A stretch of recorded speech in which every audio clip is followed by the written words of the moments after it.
Good morning. Time for the morning report. All right, the James Comey discussion, fallout, whatever you want to call it, continues, and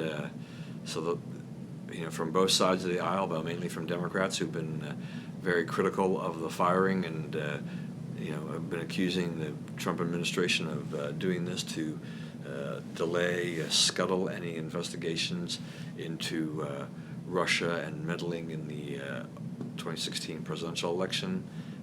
And any ties, any cooperation that the Trump campaign has to Russia. That's a lot of nonsense, I think, overall.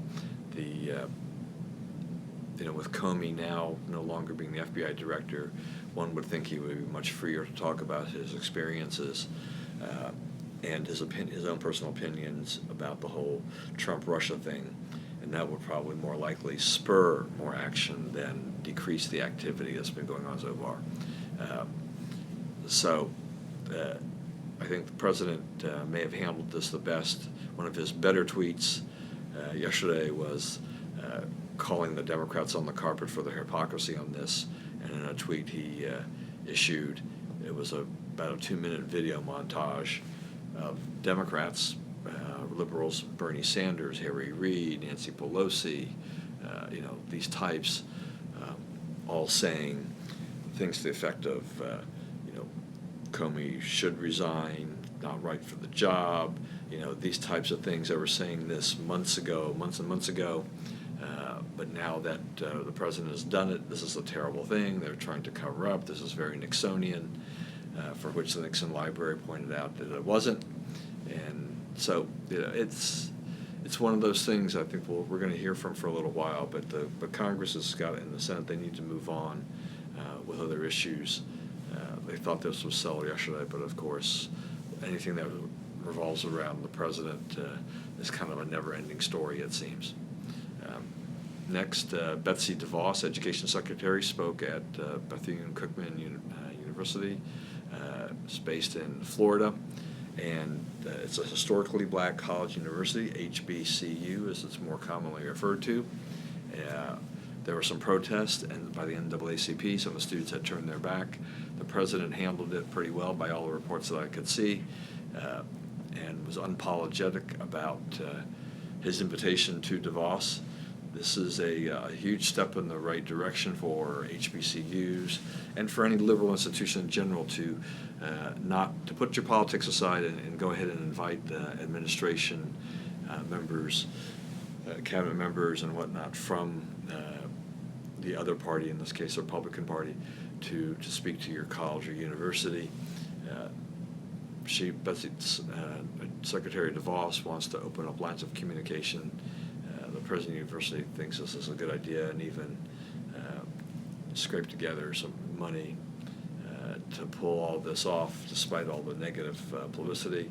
The NAACP was trying to raise money to help a guy, I believe it was, who was protesting and just had kind of a unique situation where they thought he would be the best vehicle to drive donations to the university on this cause. Sarah Huckabee Sanders has been filling in for Sean Spicer at the press briefings and been the main point of contact with the administration from a press relations standpoint. I think she's done a pretty darn good job of this so far, and would be a credible replacement for Sean Spicer should Spicer ever decide to step down. But she's proven to be a tougher woman than I thought she would have at this point. And just elucidating the administration's views. And it's always good to see a woman out there doing what has been traditionally the male role in the White House in terms of press relations, press secretary type of things like that. I don't know how the press feels, but they probably think that she is more likely to speak and to try to figure out the answers than to defer them. And then finally, a couple other things here. Aetna has announced that they're pulling out of the last of the Obamacare exchanges that they are in right now in 2018, citing $700 million worth of losses over the last 3 years, plus potential $200 million shortfall for the remaining year going forward. they could do a lot of different things, but they found, like a lot of others, that healthcare has gotten expensive, and for them to make money with all these onerous regulations, they feel that they're better off just pulling out. And if this doesn't send the final death knell for Obamacare, I really don't know what will or what does. And then finally, sports note, bad night for Washington fans overall.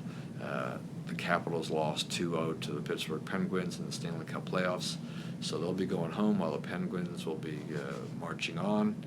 And there was also a movie, Kevin Sabo, one of our favorite guys, is doing his thing. So anyway, we had there's just a lot of stuff going on out there. Caps lost, the Penguins, Wizards lost to the Celtics badly. So that's about it. All right, have a great day. Stay safe. We'll see you tomorrow.